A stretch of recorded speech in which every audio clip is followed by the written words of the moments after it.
30 ऐसे कर लेते हैं। 30 ऐसे करने के बाद हम 2 बार एम्बू बैग दबाते हैं, ये हो जाती है 30:2। 30 बार कार्डियक कंप्रेशन एंड 2 बार जो हम जो होता है ना एम्बू बैग से करते हैं। ठीक है, सीपीआर होती क्या है?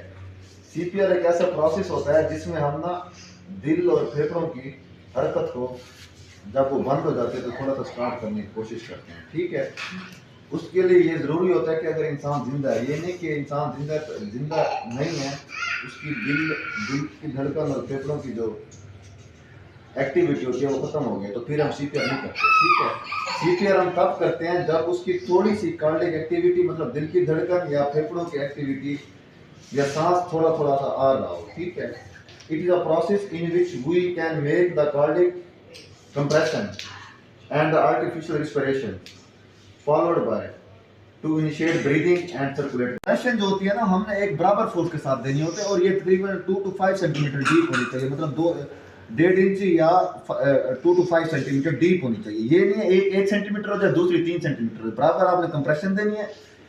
30 बार आपने ऐसे दबाना है। अभी हमारे पास सिस्टम तो है नहीं कि हमारे पास ये एम्बू बैग होता है यहाँ पे, मतलब जो रिस्पिरेशन के लिए थैला लगा होता है, आर्टिफिशियल रिस्पिरेशन के लिए ET ट्यूब भी होती है, एम्बू बैग भी होता है।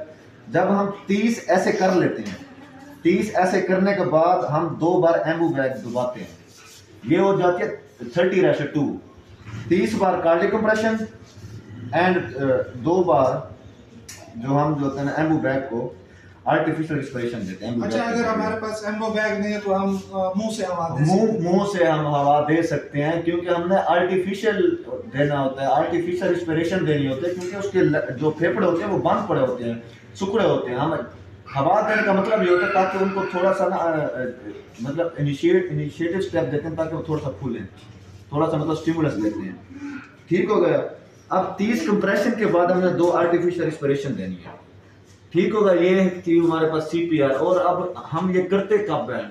अब इसके एक तो सबसे जो मोस्ट कॉमन, सबसे बड़ी अहम तरीन वजह जो होती है ना, तब हम करते हैं जब एक इंसान डूबा हुआ हो। जब डूबा हुआ होता है उसका ना जो लंग्स होते हैं वो कंट्रैक्ट नहीं कर रहे होते, मतलब सुकड़ते और फैलते नहीं है, तब हम जाके सीपीआर करते हैं। उसके बाद दूसरी, एक तो ड्राउनिंग हो गई और दूसरा जब उसका सांस बंद हो जाता है या दिल की हरकत रुक जाती है, और इसकी वजह होती है कार्डियक अरेस्ट, जिसमें कार्डियक अरेस्ट वो होता है जिसमें आपका दिल जो होता है अचानक काम करना बंद कर देता है। ठीक है, इसके बाद होती है आर्टीरियल फिब्रिलेशन, वेंट्रिकल फिब्रिलेशन या पल्सलेस कार्डियक एक्टिविटी या पल्सलेस इलेक्ट्रिकल एक्टिविटी। मतलब ऐसी आम अल्फाज में ये है कि जिसमें दिल की हरकत या फेफड़ों की हरकत अचानक से बंद हो जाए, तो तब हम जाके ना ऐसी कोई भी बीमारी हो या ऐसा कोई भी मसला हो जिसमें छोटे बच्चे वो ले लेते हैं फॉरेन बॉडी इंस्पिरेशन, मतलब कोई सिक्का वगैरह ले लेते हैं, उससे उनका सांस बंद हो जाता है, उनमें भी हम करते होते हैं। ठीक है, तो ये मतलब ये ऐसी कंडीशन मैंने बताई है जिनमें हम सीपीआर करते हैं।